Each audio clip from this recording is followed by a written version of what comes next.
Donc nous allons étudier maintenant l'ensemble des moyens et des possibilités de financement de l'économie réelle. Je rappellerai que la finance islamique, à la différence des excès qui ont été commis par la finance conventionnelle, repose sur des principes assez simples et assez anciens finalement de la finance. Donc on pourrait parler aussi de finance traditionnelle, qui ramène normalement les investisseurs vers de l'économie réelle. Donc je vais au fur et à mesure passer la parole à chacun des intervenants qui vont, chacun d'entre eux va s'exprimer en fait par rapport à ces sujets, et j'espère que vous aurez une autre perspective aussi par rapport à la finance islamique ou participative, comme cela a été exposé déjà ce soir, pour pouvoir découvrir en fait les sujets, les possibilités et l'étendue en fait des capacités de cette finance.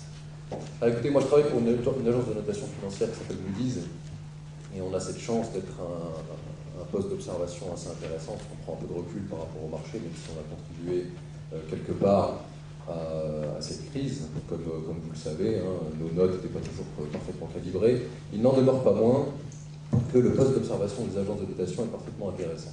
Ça fait plus de 10 ans qu'on note des institutions financières islamiques, et au demeurant, on a remarqué qu'il y avait 3 grandes modalités de financement d'économie de manière charia compatible: le financement bancaire, le financement via des fonds et le financement via les sukuk. Alors qu'en est-il en France? Eh bien, le financement bancaire en France n'existe pas encore. Paris Europlace, les autorités publiques, mais aussi les initiatives privées s'y emploient pour enraciner la finance islamique sur le territoire français via l'émergence à l'intérieur du cadre bancaire, 3 modèles possibles.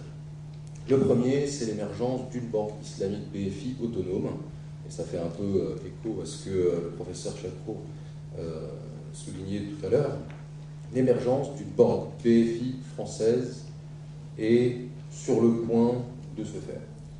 L'idée, c'est de contribuer à lever des fonds de manière charia compatible via des partenaires du Golfe, de telle sorte à les mettre à la disposition des entreprises françaises, et notamment des petites entreprises françaises innovantes et créatrices d'emplois. Le deuxième modèle possible, à l'intérieur du cadre bancaire, c'est autoriser l'émergence en France de filiales de banques islamiques étrangères. Ça aussi, c'est quelque chose qui est en train d'être discuté aujourd'hui en France. Des marques d'intérêt ont été exposées par les institutions financières islamiques du Golfe.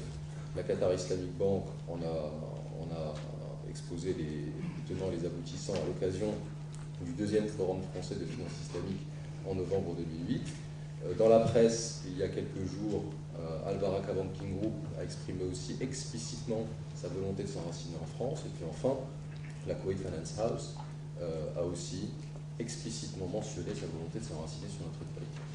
Donc les financements bancaires sont possibles, et on y travaille vraisemblablement avant la fin de cette année. Au moins une institution financière islamique devrait ouvrir ses portes si tout va bien. Deuxième modalité possible de financement d'économie via des fonds.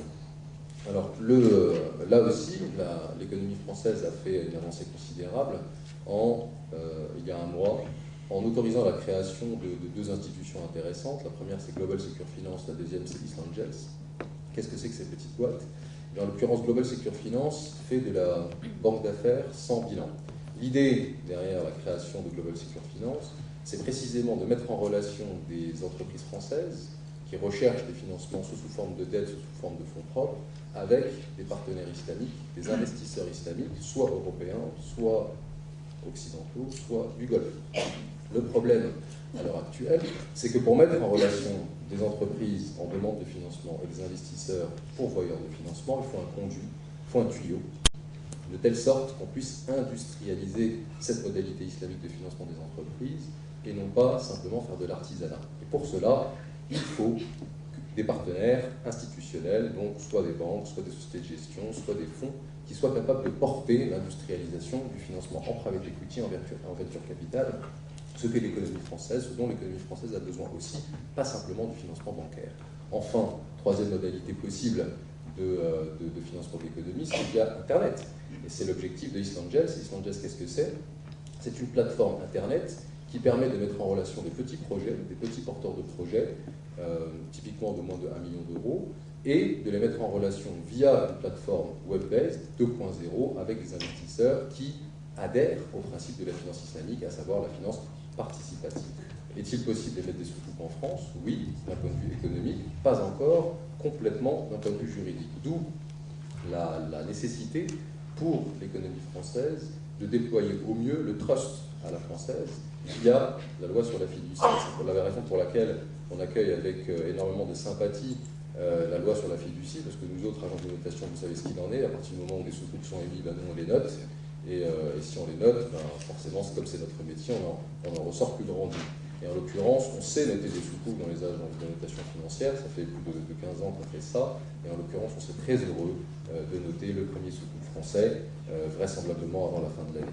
Ces sous-coupes, en l'occurrence, seront essentiellement, au départ, l'apanage des grands groupes français, puisque pour émettre un sous-coupe, il faut être finalement assez vaste en termes de taille, de telle sorte à absorber les coûts, notamment les coûts liés au caractère charia compatible de la structure, et c'est exactement ce à quoi on s'emploie. Alors, in fine, comme vous le savez, la titrisation aujourd'hui est devenue un gros mot, pas en finance islamique. Les sous-coupes sont toujours des instruments structurés, souvent des instruments titrisés.